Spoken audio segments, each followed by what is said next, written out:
سلام عرض می‌کنم خدمت شما هموطنان عزیز. به بهانه شروع دور تازه مذاکرات هسته‌ای بین جمهوری اسلامی ایران و 5 به علاوه 1 موسوم به وین 6 موضوع گفتگوی ویژه خبری را به بررسی این رویداد مهم اختصاص دادیم. برای بررسی دقیق‌تر ابعاد مختلف مذاکرات جمهوری اسلامی ایران و 5 به علاوه 1 در وین 6 دعوت کردیم از جناب آقای دکتر کارشناس روابط بین الملل تا گفتگویی با ایشون داشته باشیم. آقای دکتر سلام، خیلی خوش اومدید. خب باشه، بگو ببینم چی تو کلته. خب دکتر یه گزارشی هم در خصوص همین موضوع داریم، ببینیم بعد بحث می‌کنیم. نه خیلی خود مهمون دعوت کردی نشوندی اینجا باید گزارش پخش بکنی. ارو جسد من که نمیتونی رد چی، ولی من ارو جسدت رد میشم اگه اینجا گزارش پخش بشه. الان گزارش هم 4 تا مشنگ مثل تو درست کردن دیگه. نمیخواد، برو سر سوالات، خودتو لوس نکن. وین 6 فینال مذاکرات هست حداقل تو این دوره. فضای حاکم بر این دوره از مذاکرات رو چگونه می‌بینید؟ فینال اونیه که اگه ببازی تازه میشی دوم. اینجا دور مقدماتیه که توش تازه حذف میشیم. چه دل خوشی داری تو یکی. جالبه آقای دکتر، ببینید خود آمریکایی‌ها آقای کری میگه که کری کیه؟ وزیر خارجه آمریکا عوض شده، چون تو آخری خبری که ما داشتیم کری بود. نکنه ظریف هم تا حالا با یکی دیگه داشته مذاکره میکرده. حالا نطقت کور نشه، خودم بحثو باهات پیش میبرم. تاتی کن، شاید یه راه رفتن استراتژیکی رو کم کم بتونی یاد بگیری.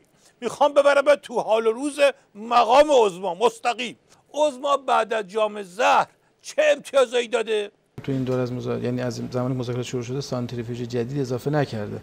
آب سنگین عراق رو اقدام خاصی انجام نداده و نمیدونم اون اورانیوم 20% رو تقلیل داده و تعهداتش عمل کرده. خب ولی اونا در مقابلش هیچ کاری نکردن، چون میگن که عظما باید فکر اتمی رو بذاره نیت خوانی میکنه. یعنی در واقع میخوام بهت بگم که تو مذاکرات زهرخورون مقام عظما انقدر از دست داد تا آخرش خودش از دست رفت. قبلا برای حذف تحریما میگفتن عظما نمیر بهار بیاد، کمبوزه با خیار بیاد. الان میگن برو بمیر، بهار و اینا خبری نیست، کمبوزه هم خبری نیست. یعنی کل دستاورده نظام تا همین وین 5 کشکی هم نبوده. وین 6 چیزی اضافه خواهد شد یا همینا هست؟ خب نه دیگه، برای چی اضافه بشه؟ نکنه تو هم گول جسدای خودمون رو خوردی. راهنمود به تیم مذاکره کننده این بوده که بعضی وقتها دلتون یه چیزی میگه، عقلتون یه چیزی میگه، ولی جفتشون غلط کردن. بریم ببینید غربی‌ها چی میگن، بگین چشم. وین 6 که با 5 تا قبلیاش فرق زیادی نمیتونه بکنه که. مرحوم ابوی همیشه میفرمودن از بهادر، عرض میکردم بله، میفرمودن که مشنگه وصیت کرد، گفت من از شب اول قبر میترسم، شب دوم خاکم کنین. حالا حساب کاره این ظریف بدبخت و این وسط بکن که خیلی نگرانه. کنفرانس خبری برگزار میکنه، این در میزنه، سفر این ور اون ور شلوغش میکنه. دنبال چیه واقعا؟ چرا اینقدر نگرانه؟ خب عظما بهش مأموریت غیر ممکن داده دیگه.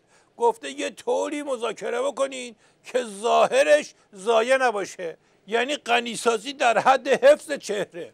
این بدبخت میره تو مذاکره زانو میزنه، گردن کج میکنه، میاد بیرون جست و پوزشو برای مش بسیجی میگیره. اوایلش که اصلا به رو خودش نمی آورد که این فوشایی که میده داره به نظام ما میدن.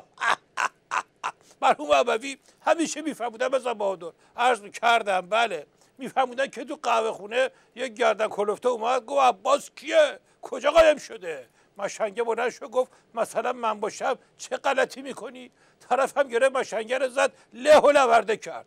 بعد ملت اومدن نعشش از زیر دست گردن کلفته بکشن بیرون، تکون داد خودشو، گفت نه ولش کنیم بذاریم بزنه. خرش کردم، من که عباس نیستم. منطق قابل قبولی نیست. چشم بسته غیب گفتی. خواستم بدونی ما کیو فرستادی مذاکره. صلاحیت این کارو داره؟ خب نه که نداره.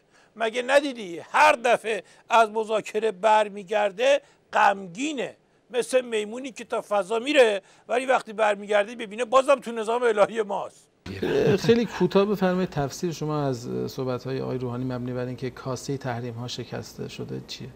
هم کوتاه میگم هم سربسته. از قدیم گفتن زور با زر نسبت عکس داره. اونی که زور نداره زر اضافی میزنه. طفلی شیخوری اومده بود با کلید و رمزگشایی و از این حرفا، ولی بیچاره فکر کنم رمز موفقیت رو 3 بار پشت سر هم اشتباه زده، قفل شده.